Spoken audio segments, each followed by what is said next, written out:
We have Energy Ramble number 2. I have with me Professor Elizabeth Stein.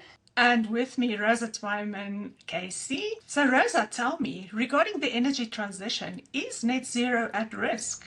To me, it's always most important that we look at what we do versus what we say. When we look at what we do as human beings on planet Earth, and according to an article by Andrew Nikiforik, global coal production hit a record high in 2023. Fossil fuels, we think oil, gas, coal, still account for 82% of the global energy mix. Greenhouse gas emissions continue to rise, with atmospheric CO2 levels increasing by 11.4% over the past 20 years. The demand for energy is outpacing renewable growth. The rise of AI and data centers is creating an incredible increased demand for power, and it surpasses the ability of renewables to provide this energy. We use the word energy transition. Are we really transitioning? It doesn't seem like we're transitioning. We are expanding our energy needs, and we're not shifting from one source to another source.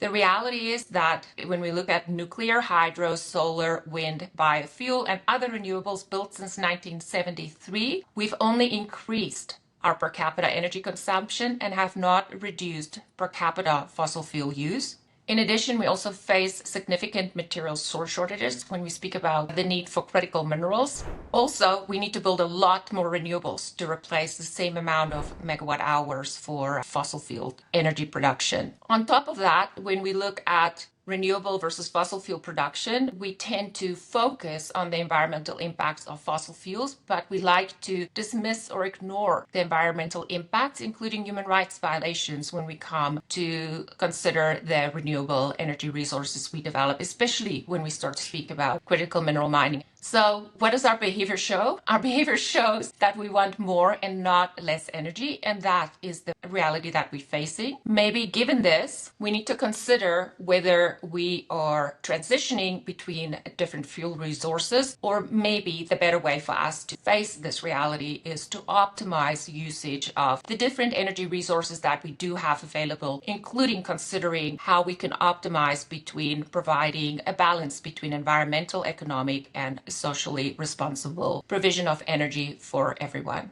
Food for thought. Thank you, Rosa.